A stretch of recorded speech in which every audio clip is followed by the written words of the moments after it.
여러분 안녕하십니까? 광주 MBC 뉴스데스크입니다. 국민의힘 윤석열 후보의 광주 방문 계획에 대해 오지 말라거나 경호 대책을 세우라는 요구가 잇따라 나오고 있습니다. 전두환 옹호 논란이나 개 사과 파문에 대해 사과하겠다는데 이를 한사코 거부하는 건 어떤 이유 때문일까요? 윤근수 기자가 보도합니다. 국회 행정안전위원회 국정감사장에서 광주 방문을 예고한 국민의힘 윤석열 후보의 경호 문제가 나왔습니다. 그 윤석열 후보에게 통보 좀 해주세요. 지금 광주의 이 정서를 그래서 굉장히 경호에 어려움이 따를 것 같다. 이렇게 좀 해주세요. 아셨죠? 저희 자체적으로도 광주 현지 상황을 면밀히 한번 파악해서 필요한 조치를 하도록 하겠습니다. 이 의원은 윤 후보 측이 광주 방문을 정치적으로 악용할 소지가 있기 때문이라고 했습니다. 광주 방문을 반대한다며 국회에서 기자회견을 열었던 이용석 광주시장도 비슷한 취지의 발언을 했습니다. 도대체 무슨 의도로 광주를 방문하겠다는 것인지 광주 시민은 이해할 수 없다. 방문 의도를 대놓고 의심하는 이들도 있습니다. 그리고 굳이 근데 다음 주 또 광주 가신다는데 이거 일부러 계란 맞으러 가시는 거 아니에요? 저는 그렇게 생각하진 않아요. 이른바 개 사과 파문 이후 윤 후보의 지지율이 떨어지는 상황에서 보수 결집의 기회로 악용할 수 있다는 의심입니다. 실제로 최근에 나오는 여론조사는 윤 후보에게 불리하게 흘러가고 있습니다. 이 때문에 국민의힘의 대선 후보가 되려면 50%가 반영되는 당원 투표에서 압승이 필요한 상황입니다. 국민의힘 당원 투표는 다음 달 1일부터 나흘간 진행됩니다. 윤 후보 측이 광주를 방문하겠다는 기간과 겹치는데 경우에 따라선 그 전에 전격적으로 광주를 찾을 가능성도 있어 보입니다. MBC 뉴스 윤근수입니다. 노태우 국가장에 대한 비판의 목소리가 잇따르고 있습니다. 5.18 기념재단 등 5월 단체들은 성명을 내고 노 씨의 장례를 국가장으로 치르는 것은 생전 업적을 기려 장례를 통해 국민 통합에 이바지한다는 현행법 취지에 어긋난다며 정부의 결정에 유감을 표명했습니다. 더불어민주당 소속 광주 지역 국회의원들도 역사적 단죄가 끝나지 않은 상황에서 국가장으로 예우하는 것은 납득할 수 없다며 국무회의 결정에 유감을 나타냈습니다.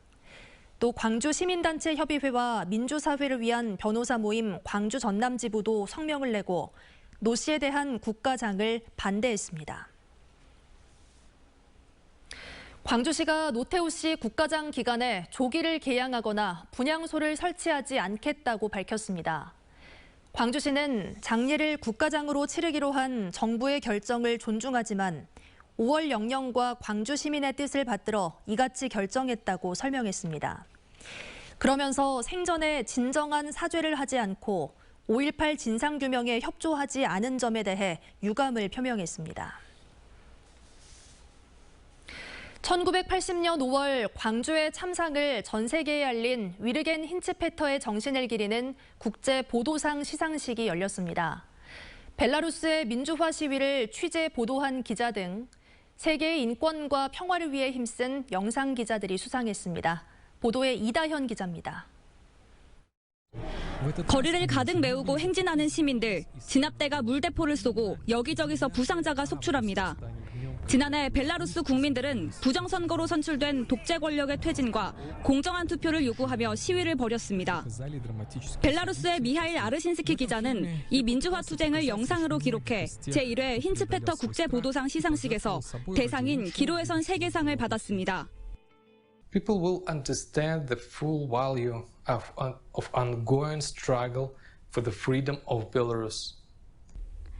지난 6월부터 진행된 국제공모에는 13개국 25개의 작품이 출품됐는데 미얀마 군부의 폭력 행위를 고발하고 전 세계 이주민들의 여정을 조명한 작품들도 수상의 영예를 안았습니다. 5.18의 참상을 기록해 처음으로 세상에 알린 고 유영길 기자도 공로상을 받았습니다. 출품된 작품들이 우리가 추구하는 민주주의, 인권, 평화와 관련된 주제로서 각 나라에서 일어나고 있는 그 문제들을 현장에서 취재한 영상들이 취재됐습니다. 힌츠페터 국제보도상은 세계 각국의 취재 현장에서 민주주의와 인권을 위해 뛰는 영상 기자를 발굴하기 위해 만들어졌습니다. 죽음을 각오하고 5.18을 세계에 알린 독일 출신 위르겐 힌츠페터 기자의 뜻을 기리고 5.18 정신을 널리 알리자는 의미입니다. 오늘도 이 순간에 목숨을 걸고 민주주의와 인권의 현장을 취재하고 있는 오늘의 힌츠페터 기자를 찾고 격려하기 위해서 이 상을 제정하게 되었습니다. 내년 시상식에는 코로나 상황에 따라 수상자들을 국내로 초청하고 시민들이 작품을 감상할 수 있는 참여 프로그램도 마련할 계획입니다. MBC 뉴스 이다현입니다.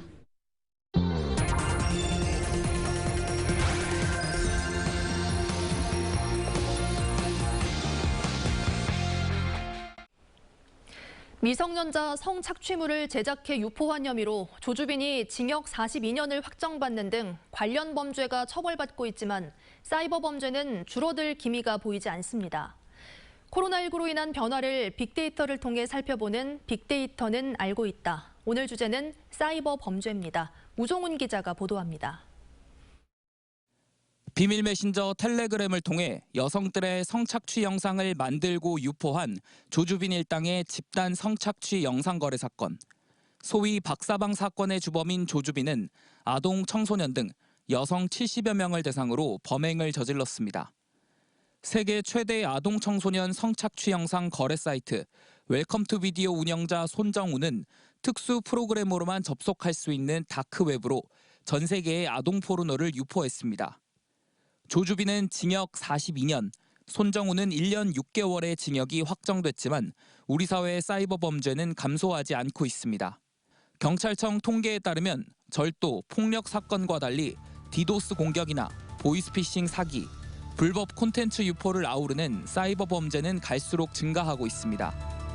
특히 코로나19가 유행한 지난해에는 사이버 범죄 중에서도 사이버 음란물을 만들거나 유포한 불법 콘텐츠 범죄가 크게 늘었습니다. 빅데이터를 분석한 결과도 같은 경향을 보였습니다.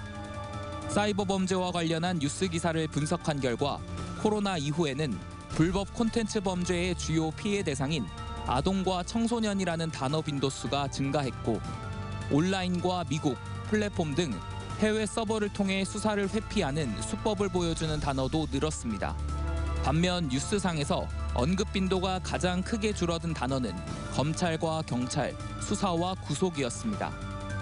전문가는 조주빈과 손정우 등 주범들의 형사처벌에도 음란물을 통한 사이버 범죄가 줄지 않는 것에 주목해야 한다며 범죄에 이용된 포털 등 플랫폼의 운영 책임을 묻도록 제도화해야 한다고 강조합니다.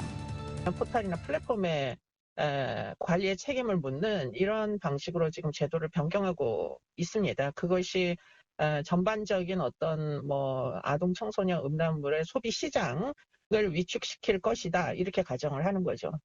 비대면으로의 전환을 의미하는 코로나로 사이버 범죄의 위험 역시 증가하는 만큼 위협받는 아동과 청소년을 보호할 강력한 제도가 필요합니다. MBC 뉴스 우종훈입니다.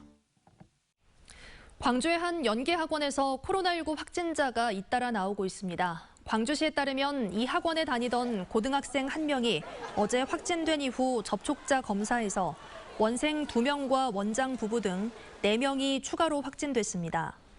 광주시는 이에 따라 해당 학원 원생과 강사 등 30명을 자가격리시키고 방문자들에 대해서는 자진해서 검사를 받으라고 안내하고 있습니다. 한편 광주의 백신 완전 접종자는 100만 9천여 명으로 인구 대비 70%를 넘어섰습니다. 일제강점기 대표적인 서정시인 영랑 김윤식 선생의 생가에선 해마다 아름다운 가을 풍경이 펼쳐지고 있습니다. 추수를 끝낸 주민들이 직접 영랑 생가에 초가 지붕을 단장하는 이영 잇기 작업을 하고 있습니다. 김한수 기자가 현장에 다녀왔습니다. 가을 햇볕이 내리는 앞마당에 볏짚이 수북히 쌓여 있습니다.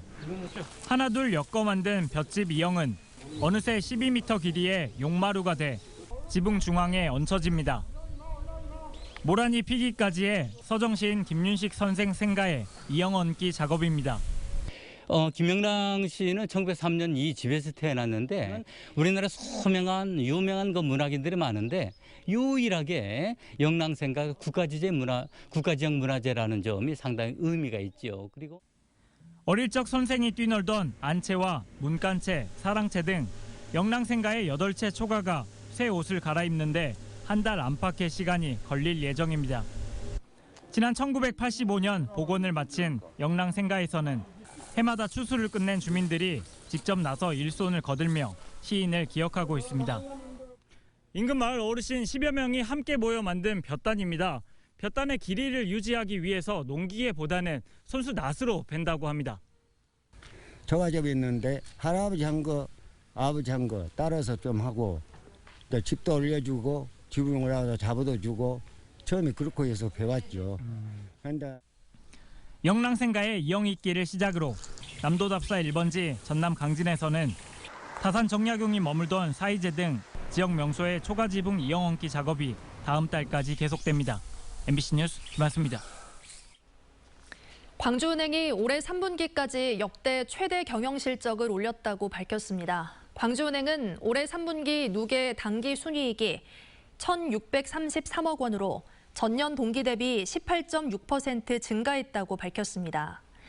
또 영업이익은 지난해 같은 기간과 비교해 290억 원 이상 늘었다고 덧붙였습니다. 광주은행은 4분기 남은 기간 동안 소상공인 지원 확대와 건전성 관리 강화, 디지털 경쟁력 강화 등에 힘쓸 계획이라고 밝혔습니다. 비대면 소비 문화가 확산하면서 광주 지역에서도 비대면 무인화 매장들이 잇따라 들어서고 있습니다.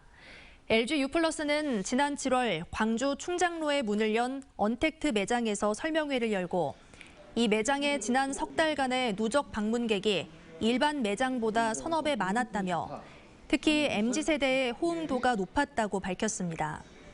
U+는 통신 서비스 신규 가입과 각종 민원 업무를 고객이 스스로 처리할 수 있는 매장을 서울에 이어 두 번째로 광주에 오픈해 운영 중입니다. 외국인들이 한국어로 5.18과 광주에 대해 이야기하는 국제 한국어 말하기 대회가 광주 MBC 공개홀에서 열렸습니다. 5.18 정신을 세계화하기 위한 이번 행사에는 8개 나라의 외국인 14명이 온라인으로 참가해 5.18과 광주에 대한 각자의 생각을 한국어로 이야기했고 이란 출신 유학생인 사하르 타바콜리 씨가 대상인 5.18상을 받았습니다. 중국 문화주간을 맞아 장청강 주 광주 중국 총영사가 랜선으로 한중 관계의 미래를 주제로 특강을 진행했습니다. 장청강 총영사는 랜선 특강을 통해 중국의 발전 성과를 구국과 흥국, 부국과 강국의 4가지 키워드로 꼽고 실사구시의 성공 경험 등을 소개했습니다.